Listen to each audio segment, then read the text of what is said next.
Mike is due in court. If you're watching this right when it comes out, he's due in court in 4 hours. Over the weekend, Mike posted yet again another ill-advised video because he's talking about his case, which is stupid. Stupid.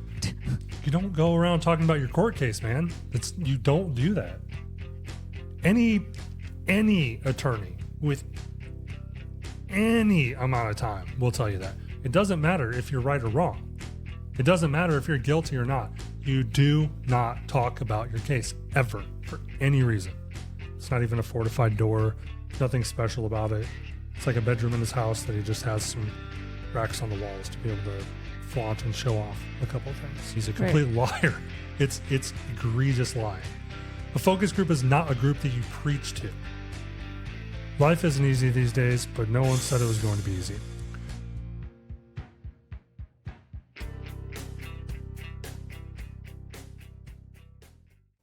Welcome back to the He's Wrong, She's Right podcast. I'm your host, Andrew. This is Nona. And today we have a comprehensive overview of the entire Mike Glover case up to this point, in addition to the hearing that is set for today in a couple hours from when you guys are watching this, about 22 hours from when we're recording this. So Mike is due in court for his initial appearance tomorrow. We're going to do a quick little recap. We're not going to rehash everything in this video because then it would be like 10 hours long. But you're making a playlist for them, aren't you? There will be a playlist. And if the color on this video or anything is weird in this video, it's because the mini PC, the Minis Forum UM890 Pro that records and does our broadcasting, just decided it didn't want to turn on today. So my work and editing PC had to be dragged out here to record this. And this monitor is not very good. So there's a lot of excuses for why this video might not look good. But if you want to look good, you can get you a shirt from AmericanLictor.com.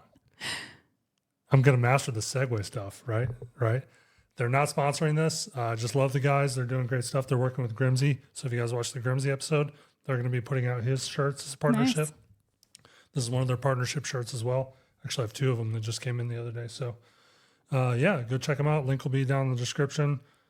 Let them know if they have like a comment box in the checkout that we sent you. We don't have like an affiliate code. We literally don't have anything. So just let them know we sent you so that they know that you guys are no longer buying for Fieldcraft.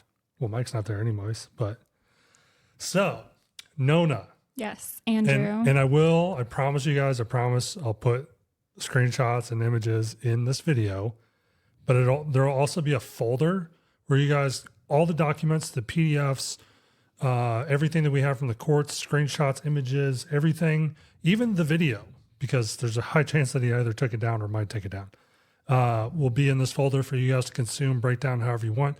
Completely free use. You know, we would love if you give us credit and say that you got it from us or from Kay, because Kay's the one that procured most of this. We've done a lot of research. I have a lot of notes here that I want to hit on today. So with that being said, take it away, Andrew. Mike is due in court. If you're watching this right when it comes out, he's due in court in 4 hours. Okay. 10:30 Eastern time, 8:30 a.m. Mountain time. It is a remote hearing. There's a WebEx link. We may or may not put it up because it could change. So I don't. If I put it up and then it's wrong, then people are gonna be like, "That's the wrong link." So we'll have a link to the actual court calendar. So if it does change, you can see it. You can click through it on your own. That'll be down in the description as well. There'll be some short links and stuff like that. So Mike posted a video titled I'm Alive, mostly on Patreon. And it was published when? On, I believe, Saturday. Okay. Maybe Sunday. Saturday or Sunday, I don't remember. Okay. Because so there's like a weird window where it tells you how many hours ago, but then once it rolls over to a day, it'll just say a day ago. Yeah. Got it. So it doesn't say like Monday at 4:30. It just says 3 days ago or whatever. So over the weekend. Yeah. Gotcha. Over the weekend, Mike posted yet again another ill-advised video because he's talking about his case, which is stupid. Which you have been saying from the beginning. Yeah. Not to do. Yep. So that'll be linked down below, or like I said, that'll be in the folder that you guys can access and you can come through yourself. That way, even if you took the video down, it's like a 9-minute long video. And again, let's recap real quick. Okay.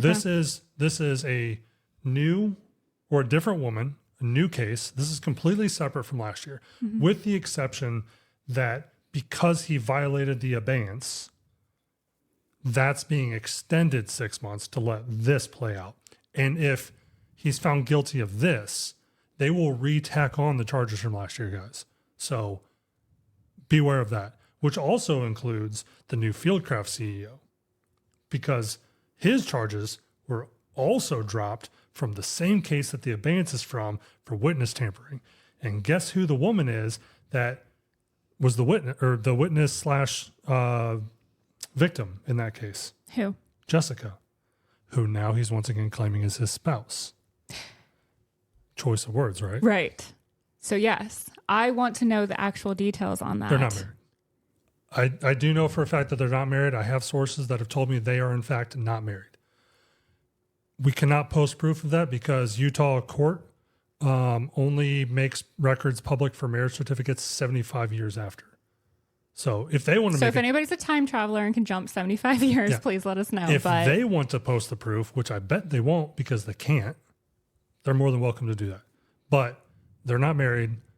His spouse, he's using that choice term because he's trying to use her essentially as a witness on his behalf in this case. Yeah. So fast forward December of this past year, Mike's arrested again for allegedly abusing his 5-year-old daughter. He's currently under a protective order. So I did look up specifically whether under the abeyance, if he was allowed to possess firearms. According to Utah law, with a plea in abeyance, your firearms are not taken from you specifically for the plea in abeyance, but if there are other charges or other reasons or orders from the court, so if the judge specifically says you may not be in possession of firearms, then yes. But in this case, it appears that Mike's were returned to him. Like I said, there was a video that he put up where he walks into his gun room, right? Right. And is talking about firearm storage or whatever. And it's literally like a bedroom. It's not even a fortified door. There's nothing special about it. It's like a bedroom in his house that he just has some racks on the walls to be able to flaunt and show off a couple of things. Okay. So not really safe for children. Right. I don't know what Utah laws are regarding that, but I'm sure somebody can figure that out. So because he's currently has been served a protective order, he is currently not allowed to possess firearms. He's not allowed to possess, own, whatever, handle firearms at this time. And he talked about in that video, or in the description, how he just dropped a CQB course behind a paywall on his Patreon. What do you think that requires? Do you think he's really running around with a stick? No. So I'd like to see when that video was recorded, because that is going to be a big deal. And I have actually reached out to Veronica's attorney, because I've researched all the attorneys in this case. By the way, in that video, the reason why Mike is begging for money is because he hired 6. Well, I guess technically he hired 5, but there's a 6th on the case, who is she's from the Office of Guardian Ad Litem, which that's to protect the children. Yeah, but it says respondent attorney, which doesn't make any sense to me. The respondent is the defendant. Right. That doesn't make any sense to me at all. Yep. And that's on the protective order. A guardian ad litem is placed in a court case for the 5-year-old in this instance. Yep. But it says respondent's attorney. So might be a typo on the court records and on the I sincerely hope so. Yeah. And in that case, the petitioner's attorney is Mary Brown, who's a family law practitioner in Utah. She's been practicing since like 97, but her website doesn't instill confidence. Go check out, I linked in the post that I made today recording. I linked to the website of all of the attorneys so you guys can go look, like read their bios and everything like that, because they're corny as hell for one. But yeah, so in the protective order case, he has retained at least 3 and potentially has 4 if guardian ad litem is on his side, which Again, I would be sincerely weird. Yeah. hope not. And then in the misdemeanor case that the state has taken out against him for child abuse, he has 2 attorneys who are both from the same law firm, and the named partner of the law firm is his attorney on the protective order case. And he's like general law. He doesn't have like a specialty. It's like construction law and criminal law and patent law. And yeah, he's all over the place. So was it jack of all trades, master of none. Yeah. So that's in the protective order case. He has attorney Christopher Snow, who's father's rights attorney from Jolly and Jolly. Which, speaking of, Mike spoke about this on the video that he put out, that the state was stepping in and taking fathers from their children. The government has a special interest in removing fathers from the home. He didn't even have custody, or at least not full custody. Right. So it sounds like he's working a narrative for his case. The kids were not taken, or he was not taken from the kids' home. The kids he didn't even live in the same home as the kids.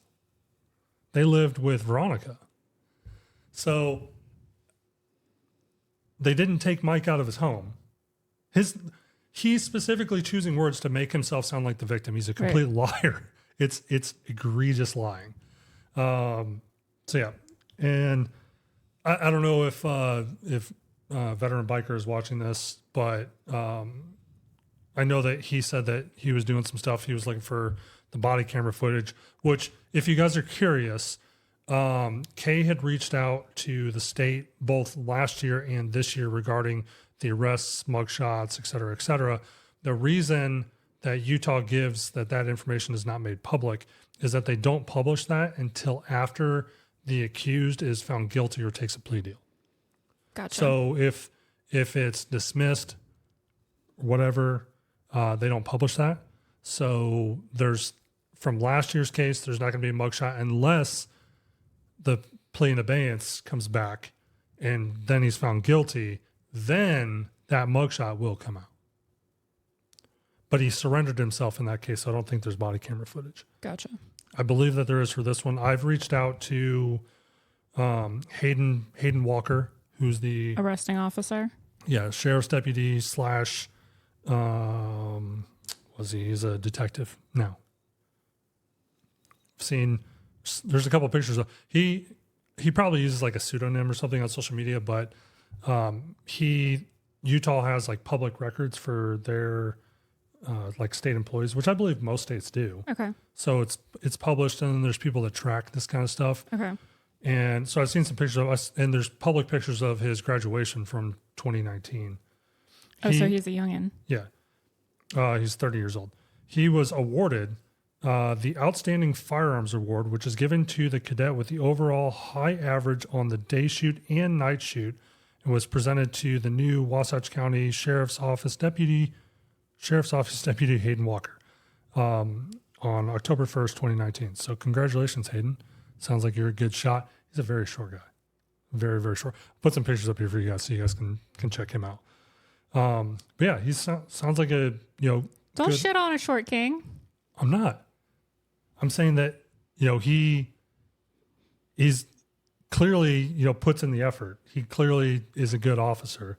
So he probably built a good case here. Okay.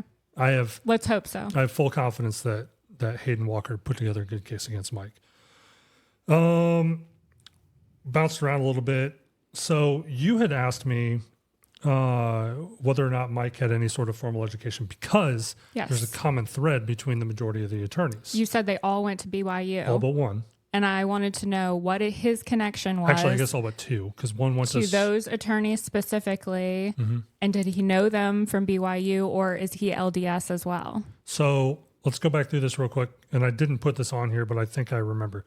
So Christopher Snow talks about him doing a mission, I believe.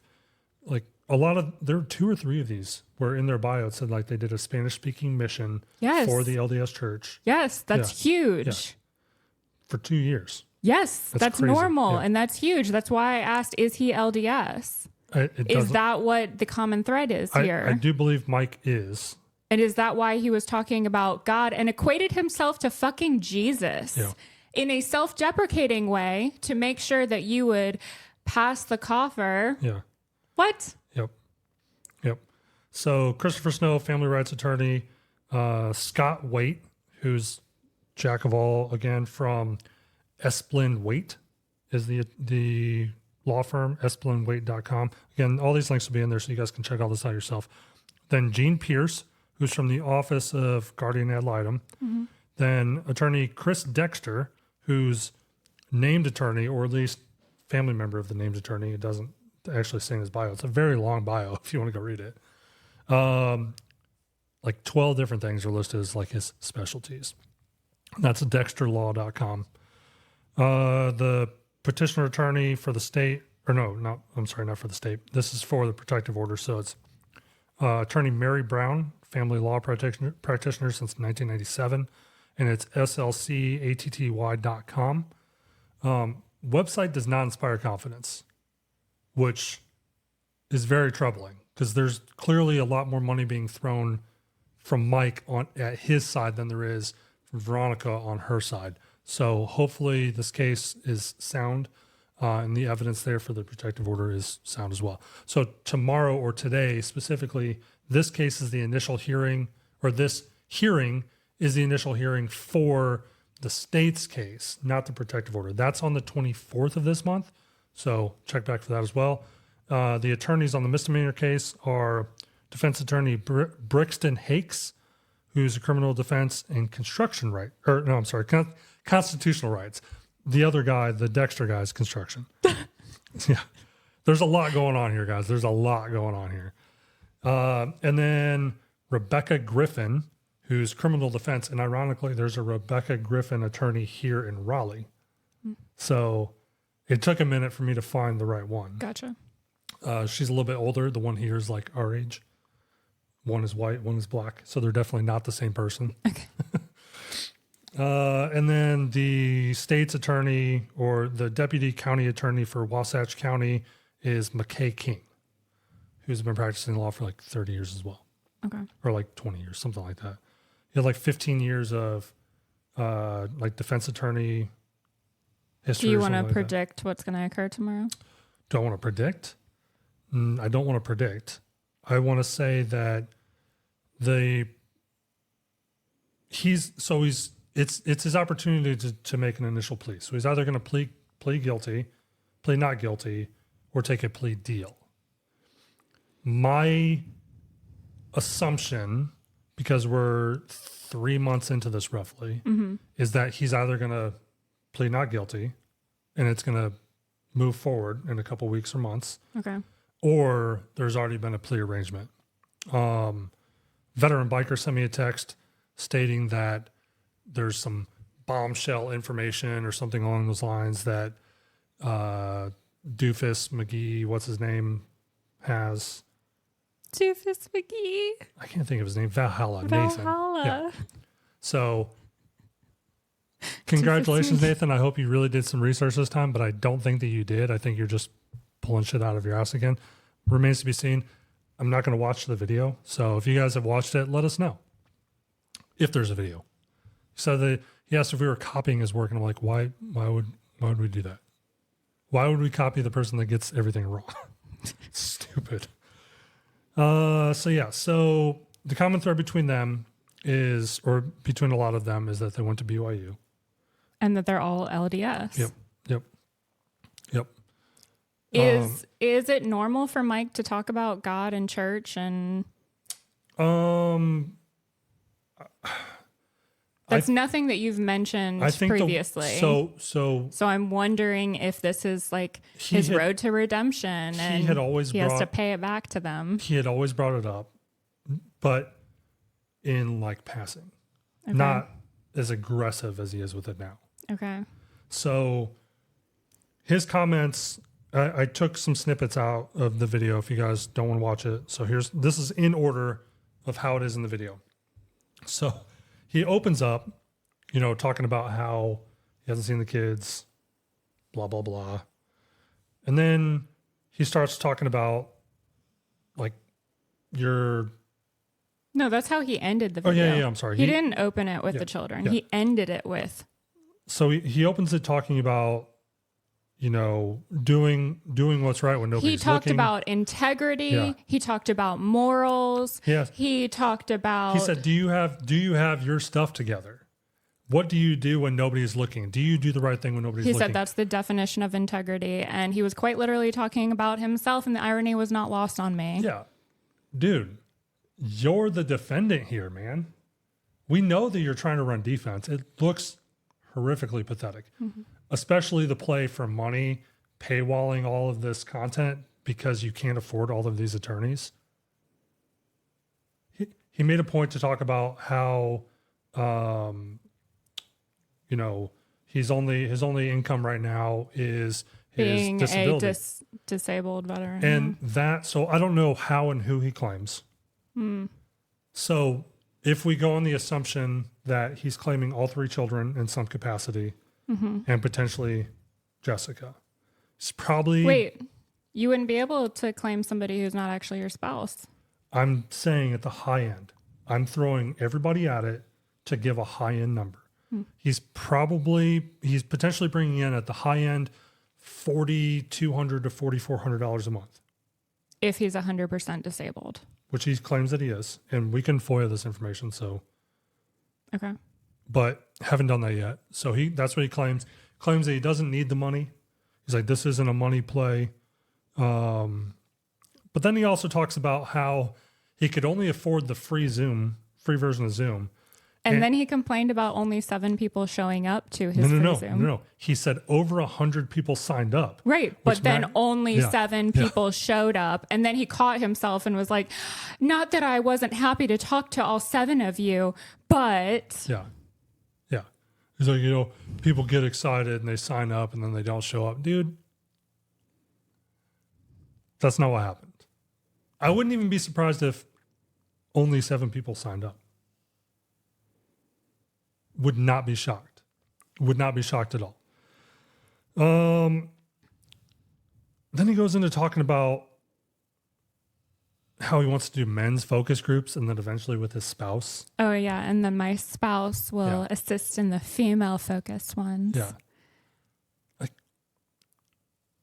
for one, I don't even know if he knows what a focus group is. So a focus group is when you bring people together, like an array of people, to evaluate something, right? So like a new product is going to get released. What do you think of our marketing materials? What do you think of our packaging? What do you think of the content within? So if it's a movie or video, what do you think of the messaging? What do you think of the people playing the characters? That's what you bring a focus group in for. A focus group is not a group that you preach to. Which is what he sounds like he's trying to pivot into. Preaching to his followers. And despite the fact that he has a bachelor's degree from American Military University in Homeland Security, law enforcement, firefighting, and related protective services in 2012. This is all specifically from his LinkedIn. So whether or not that's the actual degree, no idea. There's nothing about it online anywhere. I've never seen the diploma, but that's what he claims his degree is in. Again, his claim, no idea, no evidence from school whether or not that's true. He's not exactly the smartest guy in the world. Like whoever advised him to go make that video, or the lack of advisement in making that video and then publishing it, wild. Yeah. You don't go around talking about your court case, man. You don't do that. Any attorney with any amount of time will tell you that. It doesn't matter if you're right or wrong. It doesn't matter if you're guilty or not. You do not talk about your case ever for any reason. So, I don't know. And in addition to that, I believe with a protective order, you're also not allowed to publicly talk about the victim. So I don't know about that, but maybe. Yeah, you can't talk about your victim. So talking about the case and talking about the victim Doesn't matter if you say their name or not. Yeah. So Kay and I have both sent everything over to the state, sent them the link, sent them the video in case it was deleted. Okay. Kay had it all transcribed. So yeah, that's all. We have the full, I've read the full transcript. I mean, obviously I watched the video too, but read the transcript because a lot of times they don't get it perfectly right. So you read through it for sanity check. Right. Yeah, it's this whole thing, man. For one, okay, so there was forensic lab work and photography and everything done of the 5-year-old, Okay. which it could imply that it's really bad, or it could also imply that they're just covering their bases. Mm-hmm.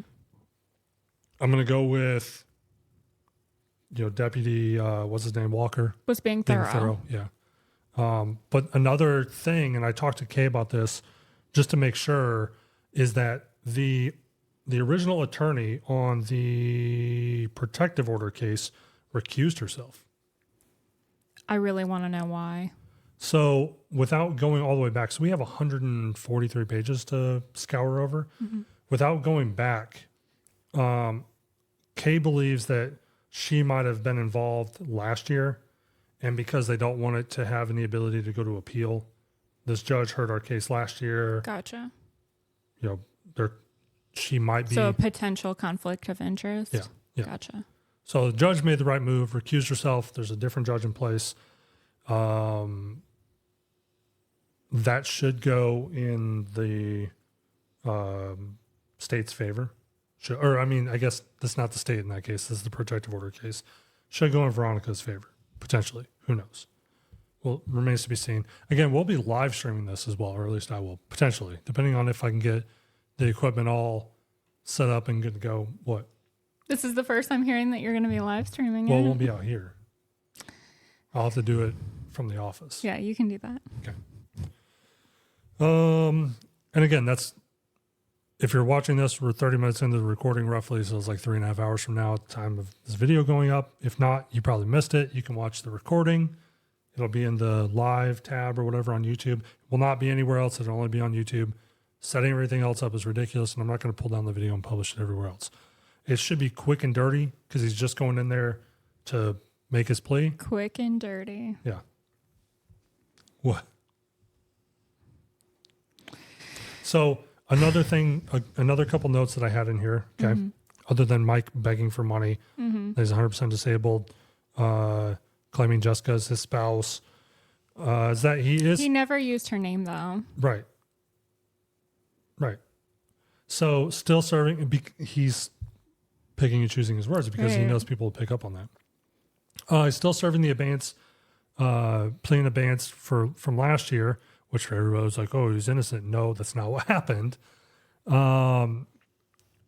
It's been extended to 12 August 2025. No matter what happens in this case, that stays in effect. Okay. So if he commits another crime between now and August 12th, it would still be on the table. Okay. And then I already talked about the no firearms prohibition, at least from the plea in abeyance. The charges from last year also were not dismissed with prejudice. So that means they can be refiled. Yep. And it is explicitly noted in the court, I don't know what it's called, the time-stamped exchanges, where when they're sending out correspondence, receiving correspondence, putting dates on the calendar, everything like that, that Evan Hafer was refunded his $10,000 that he paid in full. So we didn't do the 10% thing. He put $10,000 cash.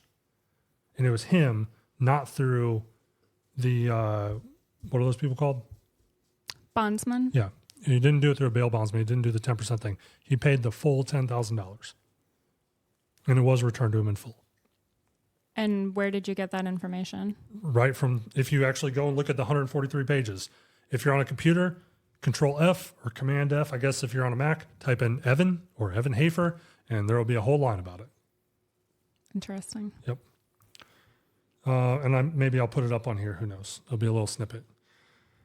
Let's see here. Yeah, this is the initial hearing, which is separate from the protective order hearing. They're two. I mean, they're related, but they're two separate things going on simultaneously.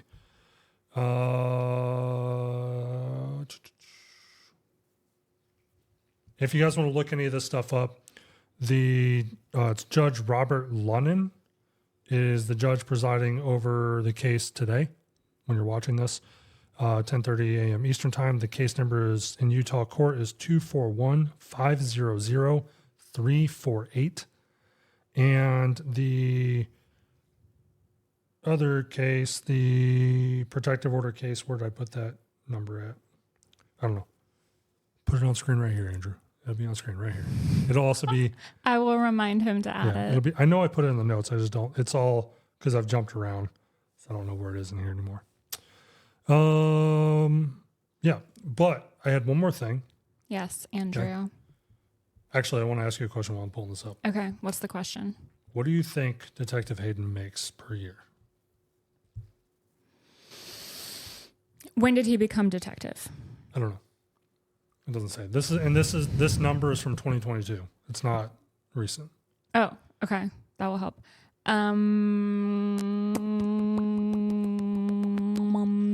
90,000. $137,702.45 plus benefits. Damn. Yep. All right. So here is the screenshot and description. Splash on screen. Motion effects. Probably not going to do all that. It's just going to be here. Okay. So it was March 7th is when he posted the video. So 5 days ago. So Saturday. Right? Mm-hmm. Yeah.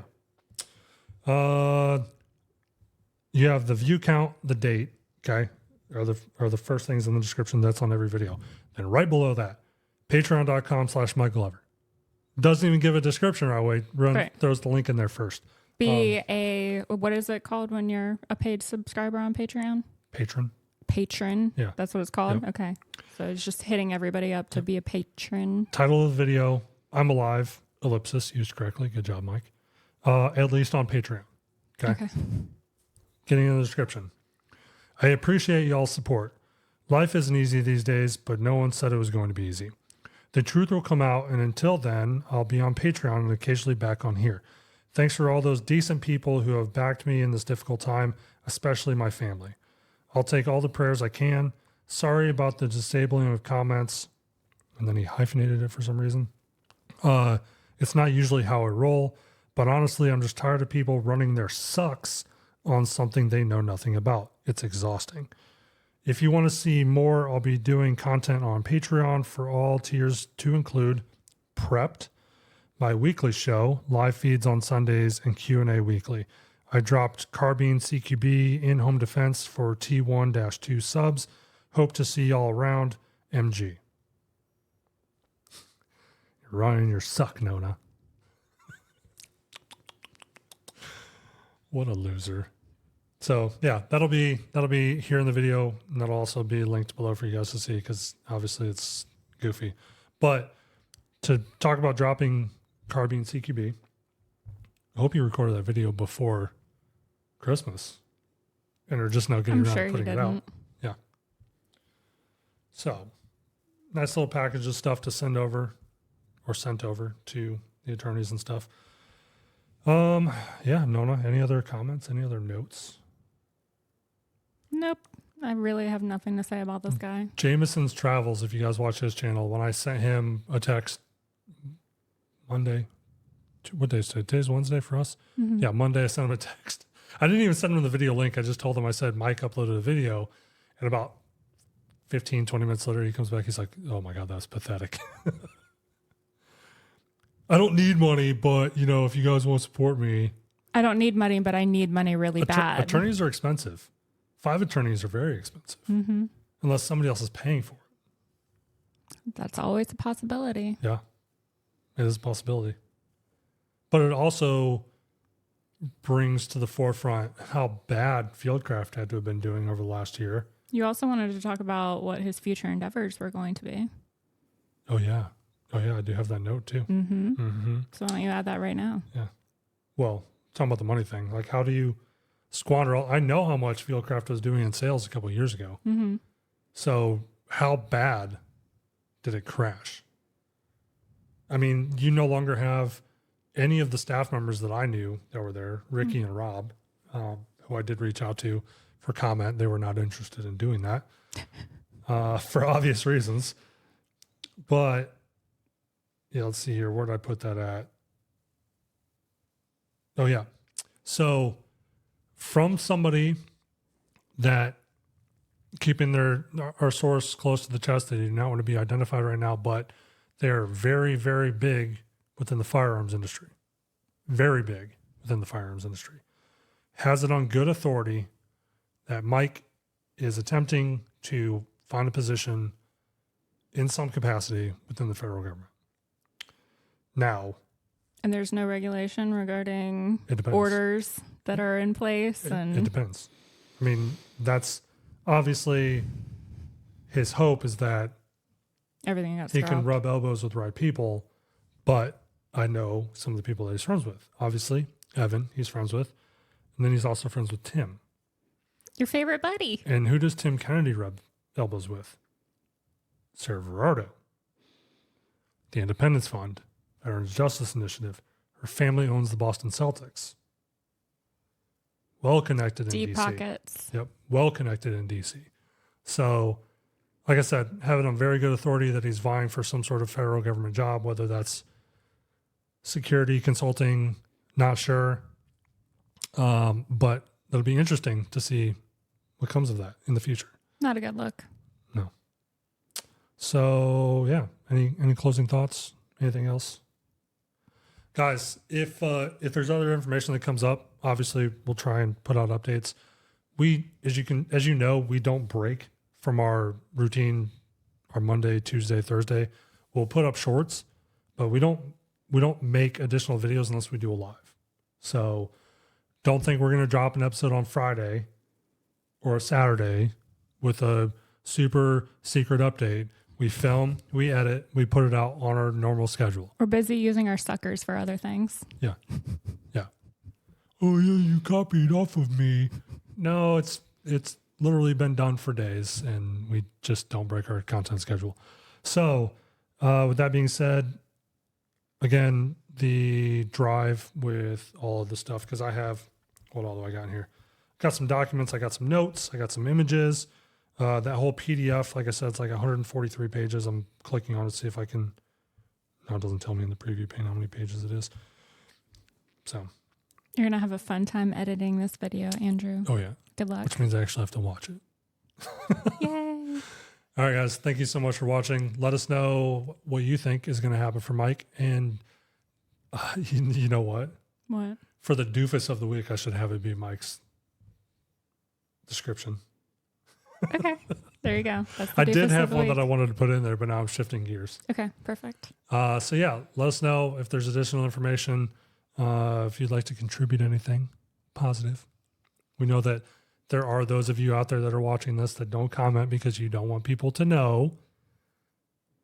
I know a lot of who you are because you have told me yourself, and I'm not going to name you. So, anyways, guys, thank you so much for watching. Again, sorry if the clarity and color and everything like that is off. We're using a completely different PC, and it's a lot of effort recalibrating all this stuff, right?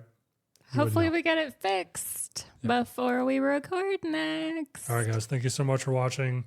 Check back for any shorts or anything that we might put out. Get subscribed, and remember, we have our 5,000 subscriber giveaway going on YouTube through this weekend. Jump on that. Boop, boop. All right, guys, thanks. Bye. Bye.